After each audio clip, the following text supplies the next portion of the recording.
vous comprenez qu'à ce moment-là, non seulement Aaron Abrit a été fait prisonnier par les Philistins, mais eh bien, les deux enfants de Élie, Hofni et Pinchas, trouvent la mort pendant les combats, et Élie lui-même meurt également en apprenant que Aaron Abrit a été fait prisonnier. En d'autres termes, eh bien, toute l'ancienne génération de dirigeants d'Israël s'en est allée. C'est maintenant la nouvelle génération, Shmuel, qui va devoir reconstruire.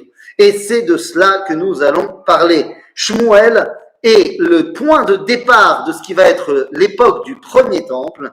Et ce point de départ, c'est d'abord reconstruction.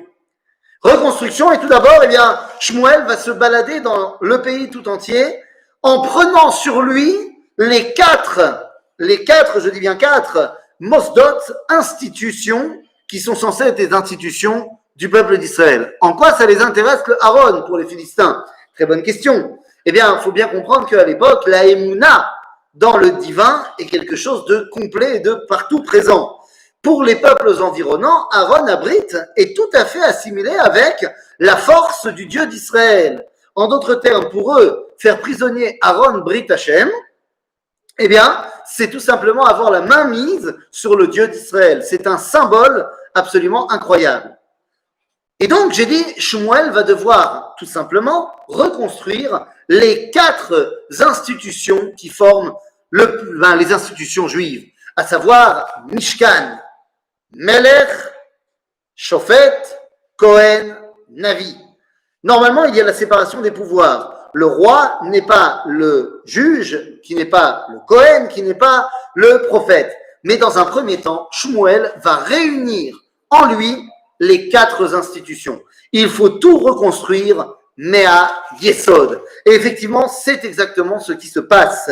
C'est exactement ce qui se passe lorsque Shmuel, eh bien, pendant les 40 premières années de sa vie, eh bien, se balade d'endroit en endroit dans le peuple juif, après avoir été formé par Élie, pour, eh bien, tout simplement redonner une cohésion, pour l'instant uniquement par sa personne, mais une cohésion quand même du peuple d'Israël. Il n'y a pas un bureau de Shmuel et ceux qui veulent y viennent, ceux qui ne veulent pas, ils ne viennent pas. C'est Shmuel qui va partout pour essayer de justement rassembler autour de sa personne les Béné Israël.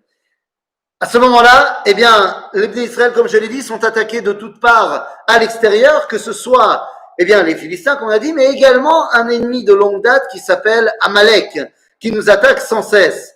À ce moment-là, les Béné Israël qui ont compris, grâce à Shmuel, qu'il y avait de quoi reparler de nation, eh bien, vont le trouver pour lui dire « mets sur nous un roi ».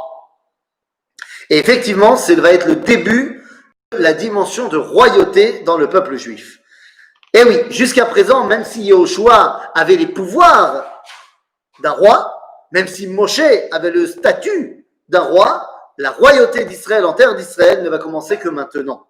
Et quand je dis maintenant, eh bien, nous sommes plus vraiment à la fin de la vie de Shmuel. C'est là que le premier roi d'Israël va être couronné. Vous le connaissez évidemment, il s'appelle Shaoul. Shaoul Melech Israël. Alors pourquoi cela leur a-t-il reproché a priori? Ils avaient raison. Ah, tu dis de mettre un roi. Eh bien justement, les Bnei Israël demandent un roi. Ils disent Sam tassim alenu melech kechol hagoyim asher sefivotenu. Mais un roi sur nous, comme tous les goyim qui sont autour de nous. Shmuel le leur reproche. Pourquoi il le leur reproche?